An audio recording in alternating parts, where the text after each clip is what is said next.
Hello नमस्कार वंदना channel में आपका स्वागत है। हम आपको बहुत ही महत्वपूर्ण जानकारी देने वाले अतिथियों के नियमितीकरण को लेकर शिक्षा मंत्री जी ने स्पष्ट कर दिया है कि इनको नियमित किया जाएगा 62 साल तक की उम्र तक और नई शिक्षकों की भर्ती की जानी है। 33,000 पदों पर नए शिक्षकों की भर्ती के आदेश जारी कर दिए गए और निरंतर भर्ती रहेगी, ऐसा कहना है शिक्षा मंत्री जी का। और उनका कहना है कि जो भी अतिथि विद्वान शिक्षक हैं उनको भी नियमित किया जाएगा। और मैं पूरी विस्तार से जानकारी देने वाला हूँ शिक्षा मंत्री जी कितने पदों पर शिक्षकों की भर्ती करने वाले हैं, कितने अतिथि शिक्षकों को इसके लाभ होगा, कितने अतिथि शिक्षकों को आरक्षण मिलेगा और कितने अतिथि शिक्षक नियमित हो सकेंगे। तो आप वीडियो में बने रहें, वीडियो पूरा देखें। वीडियो अच्छा लगे तो लाइक करें और चैनल को सब्सक्राइब जरूर कर लें इसमें अपडेट पाने के लिए।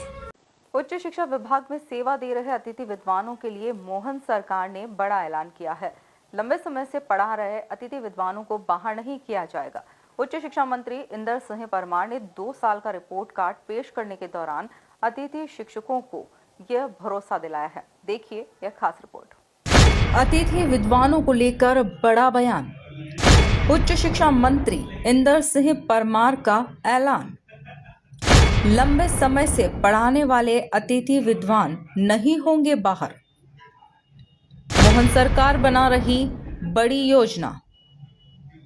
राष्ट्रीय शिक्षा नीति का एमपी में प्रभावी क्रियान्वयन।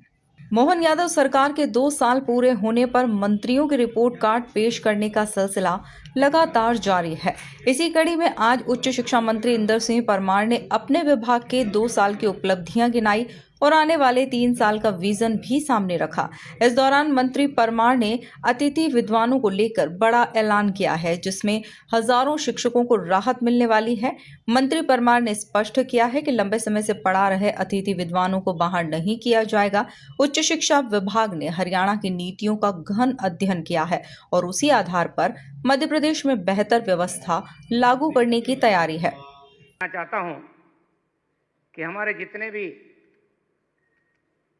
आयुष के सेंटर है उनमें हमने भर्ती करने का क्रम बहुत तेज गति के साथ बढ़ाया और लगभग 600 आयुष में पूरे में, आयुर्वेद भी जिसमें यूनानी भी है और होम्योपैथिक भी है, 600 हमने चिकित्सकों की भर्ती की है। मेरे ख्याल से 596 करके संख्या आ रही है। लगभग 600 की हमने भर्ती उसमें कर ली है। आने वाले समय में हम नए पदों का भी सृजन किया है, जितने नए अस्पताल मैंने बनाए उनका, और उनकी भी हम भर्ती क्रम चलाने वाले हैं। भर्ती को लेकर हमारे मुख्यमंत्री जी का बहुत आग्रह है, इसलिए हमने हायर एजुकेशन में भर्ती की, हमने आयुष में भर्ती कर रहे हैं और की है, लगातार भर्ती करते रहेंगे। टेक्निकल एजुकेशन में भी हमने भर्ती करने का क्रम को आगे बढ़ा रहे हैं। आने वाले समय में जो हमारे पॉलिटेक्निक कॉलेज, इंजीनियरिंग कॉलेज जो वैसे सोसाइटी के द्वारा संचालित है, लेकिन एक नीति बना करके हम एक साथ सबकी भर्ती करें और जितनी जिसके महाविद्यालय को आवश्यकता उतने हम पदों को वहाँ दे देंगे, ताकि भर्ती का काम एक साथ उनका पूरा हो जाए। उस पर हमारे विभाग, तकनीकी शिक्षा विभाग काम कर रहा है।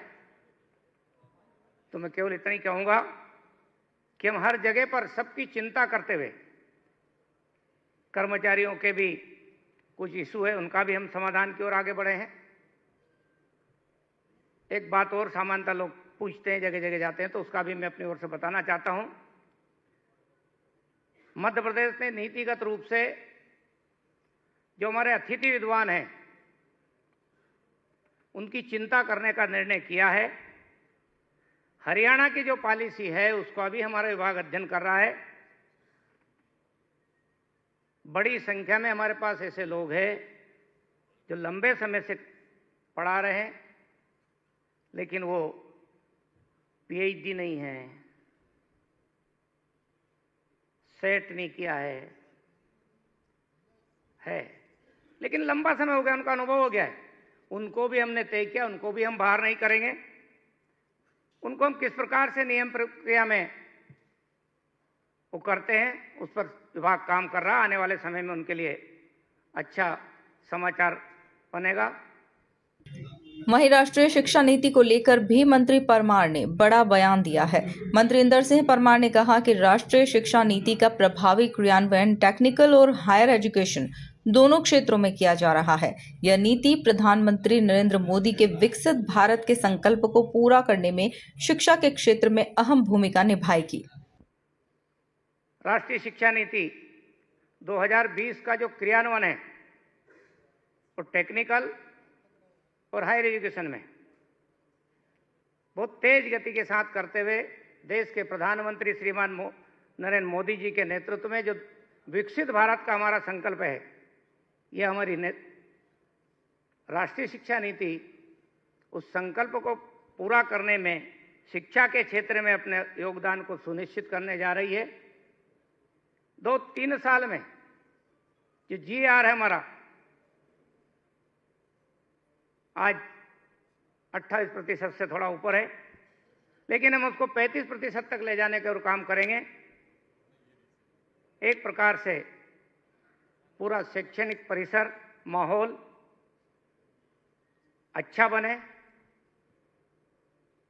संवाद के साथ बने, विचारों के साथ बने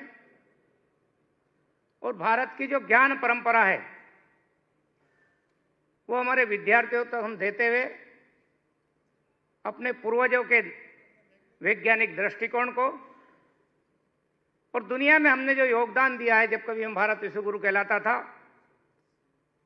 उस पर काम करते हुए स्वाभिमानी भारत के निर्माण में, आत्मविश्वासी भारत के निर्माण में हमारे कैंपस एक आंदोलन के रूप में काम करेंगे। इन्हीं भावनाओं के साथ मेरी बात समाप्त करता हूं। कुल मिलाकर मोहन यादव सरकार के 2 साल पूरे होने पर उच्च शिक्षा मंत्री इंदर सिंह परमार का रिपोर्ट कार्ड शिक्षकों को भरोसा, छात्रों को अवसर और शिक्षा को नई दिशा देता नजर आ रहा है।